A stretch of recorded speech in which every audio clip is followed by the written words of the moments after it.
Hello, hello. Hello, hello. Taigi šiandien yra šeštadienis, kalbam ne tik apie dalyvių pasikeitimus Figaro salone ir jų permainas fotosesijose, bet ir apie permainą sporto salėje, tai yra Impuls klube. Mūsų dalyviai parodys, kaipgi reikia sportuoti.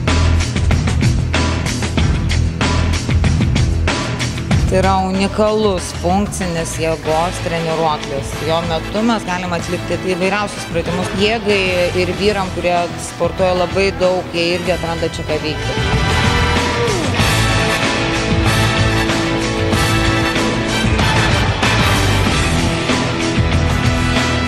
Labai gerai, iš tikrųjų, man labai patiko. Labai buvo sunku iš tikrųjų. Rimtai? Padariau vieną rekordą, numečiau tik daug kilogramų. Kiek kilogramų? 34 jau. Taigi šiandien paskelbsime nugalėtoją, kuris nugalėjo visas nuotraukas, kurios buvo su hashtag žiūrime dvikovas. Nugalėtojas iš tikrųjų yra nuotrauka, tokia piktas katinas su zebra užuolaidom, prikištas Lietuvos balso ženklas. Taigi Greta laimėjo kvietimus į Impulsą. Einam į Figaro saloną. Šalia manęs meistrė Marija ir Jurijus. Matot, kaip jis atrodo prieš. Tai dabar sėdėdamas Marijos kėdėje dainuosi tą savo dainą finalinę kaip reikalas, taip? Be abejo.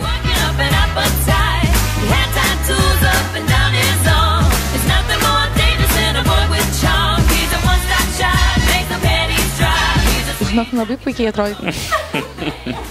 Labai pasistengė, aš jai be galo esu dėkingas. Galiu drąsiai ją rekomenduoti. Žmonės kviesti ateiti į Figaro saloną, ypač vyrus, kurie nori atrodyti elegantiškai, stilingai, seksualiai ir gražiai. Kotrynos pradžia yra štai tokia ir žiūrėsim, kokia jos bus pasikeitimas. Kotryna prieš.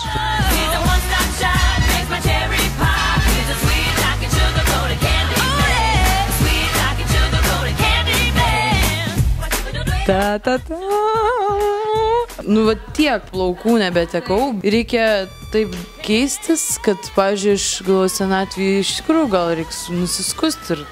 Kotrynos pažadai daug žada. Žiūrėsim, kaip jinai atrodys per finalus, taigi stebėkit. Pasirodė, kaip atrodai prieš. Mane iššukavo.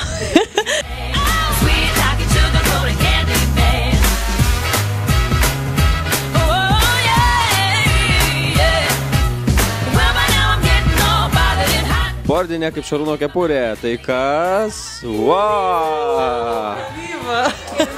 Ar suksi dabar šitas holivudinės garbanas ir dažniau? Suksiu, bet ne taip dažnai. Ypatingom progom. Ypatingom progom, pavyzdžiui, finalas. Finalam! Tai yra jau šiandien. Tai Gražina pagražino gražiai. Ar jaudinės, ar bijai, ar baisu išeiti užsėmus už galvos iš Figaro salono? Prieš išeinant pasakiau, kad nekenčiu savo plaukų, bet galvoju, blemba, gal kai išeisi tą patį sakysiu.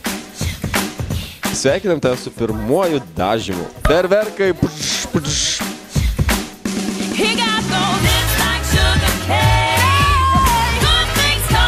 Goda tapo tikra dama.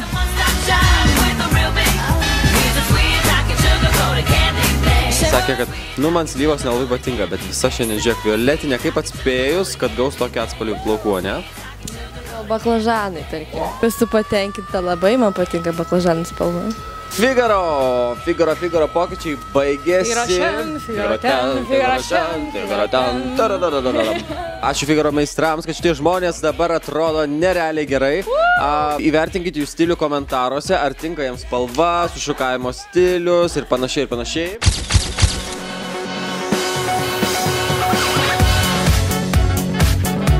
Didžiausia man užduotis buvo įsiminti šių dviejų fotogenijų pavardės. Bekupė. Vieransas. O jį dažniausiai žino kaip Naglį, kuris ir šoka, ir dainuoja, ir fotografuoja. Simona, ką darai tu? Fotografuoju ir nešoko, ir nedainuoju.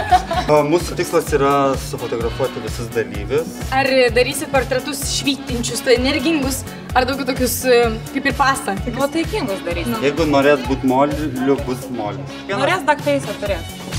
Kaip atsirenkat savo projektus ir ar rimtai jau dirbat su kažkokiais projektais? Kažkaip susitinkam su žmonėmis ir labai jaučiasi, ar mes susidirbsim ar ne. O jeigu mums nepatinka, kažkaip natūraliai gaunasi, kad mes to ir nedarom. pasakot ne ir viskas? Net nesako.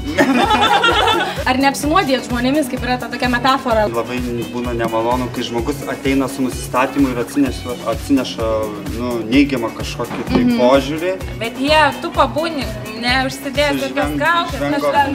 Mes laiką juokiamės, laiką pozityviai. Mes, kas bebūtų, esame mes žvengiam. Mes labai džiaugiamės, kad Naglis ir Simona šiandien fotografuos mus.